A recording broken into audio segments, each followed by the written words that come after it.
नमस्कार दोस्तों, मैं राजकुमार मौर्य प्रखर इंडिया यूट्यूब मंच पे आपका स्वागत है। 2024 का लोकसभा चुनाव आ गया है। बीजेपी ने टारगेट सेट कर दिया है 400 पार। अब की बार 400 पार, उत्तर प्रदेश में 80 पार। लेकिन बीजेपी के अंदर डर है एंटी इनकम्बेंसी का। क्यों डर है मैं आपको बता दूं। क्योंकि बीजेपी ने राम मंदिर को इतना तेज प्रचारित किया। आज आपको लग रहा होगा, अगर आप तटस्थ व्यक्ति हैं, किसी के पक्ष में ना हो, तो आपको लग रहा होगा राम मंदिर की जो लहर थी धीरे धीरे डाउन हो गई। क्यों? अगर कोई चीज आपके मस्तिष्क में आती है, कोई चीज नहीं हुई रहती है। जैसे किसी की शादी पड़े ना, शादी जब तक नहीं है एक लालसा रहती है, आ रही है 2 दिन है, 4 दिन है, 10 दिन है, 5 दिन है। लेकिन जब शादी हो जाती है तो धीरे धीरे आदमी भूल जाता है। अब आप समझिएगा, भूलता नहीं एकदम से, लेकिन डाउन हो जाता है। अब मंदिर का मामला 22 तारीख को प्राण प्रतिष्ठा थी। धीरे धीरे धीरे धीरे धीरे धीरे मामला डाउन हो गया।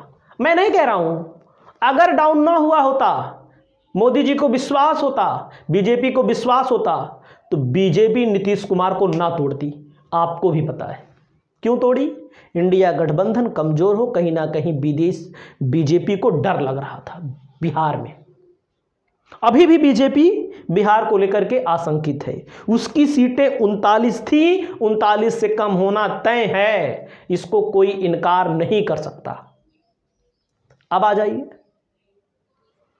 उत्तर प्रदेश में जयंत चौधरी को तोड़ा गया। जयंत चौधरी, अगर बीजेपी 80 पार है, सॉरी 80 जीत रही है, देश में 400 पार है, तो जयंत चौधरी की क्या जरूरत। उनका वोटर तो पहले भी आपके साथ है। भारत रत्न दिया गया, दिल जीत लिया गया, उनके साथ चले गए। अब क्या हुआ, इलेक्टोरल बॉन्ड का मामला आया। बॉन्ड के मामले में आपने देखा होगा, बॉन्ड का मतलब सीधा है, आप बीजेपी को भी मानते हो, आप बीजेपी के भक्त हो, मोदी जी के भक्त हो, तब भी मैं आपको बता रहा हूं, एक तरह से अवैध पैसे को वैध करना। जब मैं नहीं कह रहा हूं सुप्रीम कोर्ट की बात तो मानोगे, क्योंकि हो सकता है आप लोगों में से बहुत सारे लोग ऐसे कहें, अरे तुम क्या बोल रहे हैं, तुमको क्या पता। अरे सुप्रीम कोर्ट को आपसे ज्यादा पता है। अब कहोगे सुप्रीम कोर्ट को उल्टा सीधा, तब भी आप समझ सकते हैं। ठीक है, आगे समझिए। अब चलिए, धक्का तब लगा फिर जब कांग्रेस का मामला आया। कांग्रेस के खातों को सीज कर दिया गया। वो कांग्रेस जो सबसे पुरानी पार्टी है, सीज करने के कुछ ही घंटों बाद सीज के मामले को वापस लिया गया। एक मैसेज लोगों के बीच में भेजा गया कि कांग्रेस ने भी पैसा खूब कमाया है भ्रष्टाचार से, हम तो कमा ही रहे हैं। एक बात मैं स्पष्ट कर दूं, राजनीतिक पार्टियों का काम ही यही होता है, दूसरी पार्टी के पैसे को बताओ कि वो भ्रष्टाचार का पैसा है, और अपना पैसा सब वांसिंग पाउडर निरमा से धुला गया पैसा है। और मैं आपको बता दूं, चुनाव अभी बहुत दूर है। एक एक दिन में मूवमेंट बदलता है, एक एक दिन में क्या से क्या हो जाए कोई पता नहीं। अगर बीजेपी को 80 सीट आ रही है उत्तर प्रदेश में, मथुरा में हेमा मालिनी का टिकट कटने जा रहा है। मथुरा में हेमा मालिनी का टिकट कटने जा रहा है।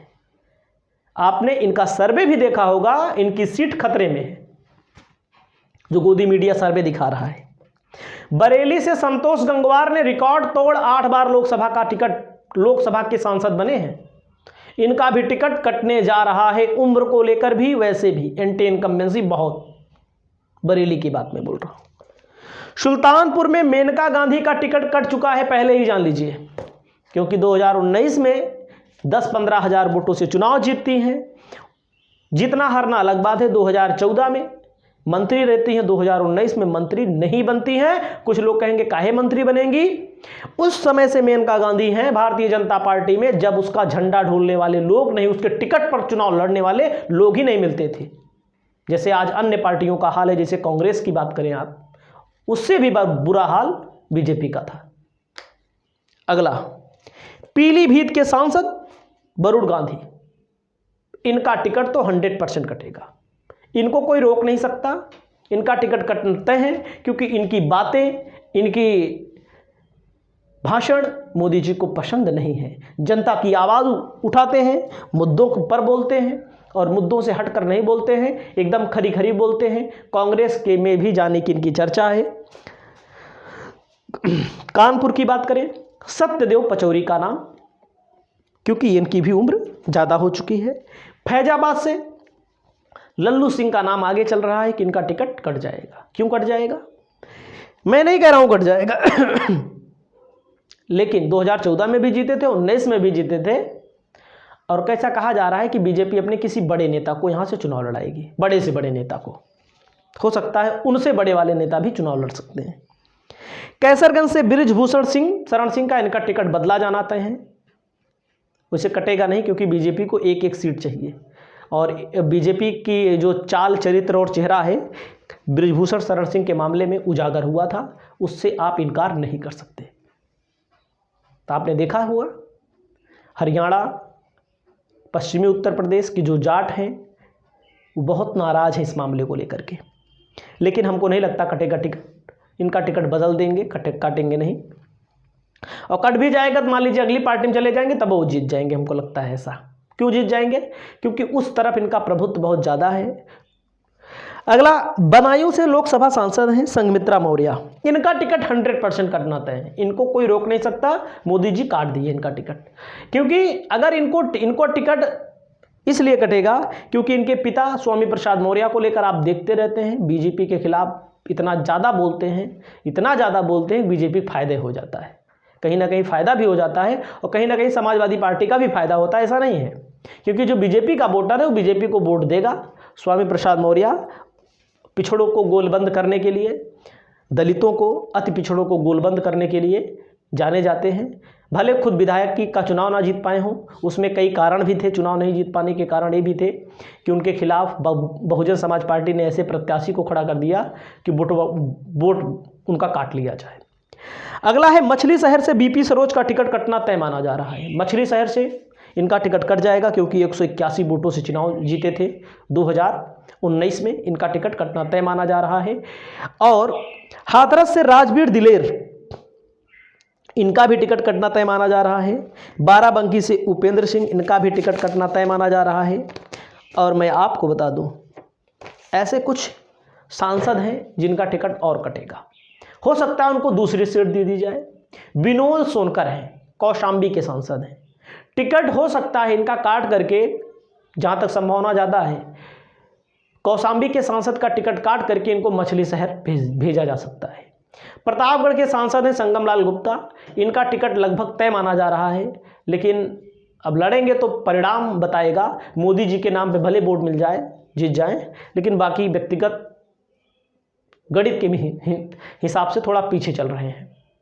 और अभी भी विपक्ष के पास, सत्ता पक्ष के पास तमाम ऐसे हथियार हैं जिनसे दोनों में भी कड़ी टक्कर होने की संभावनाएं हैं।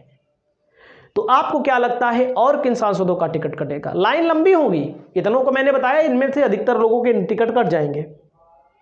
लंबी लाइन होगी अभी,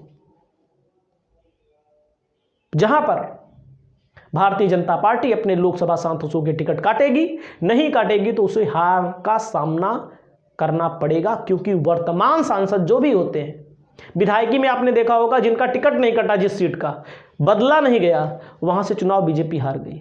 वैसे लोकसभा चुनाव में होगा, लगभग 40 टिकट कटने तय माने जा रहे हैं। और भी आपको लिस्ट लाते रहेंगे। इस वीडियो में इतना ही। नमस्कार।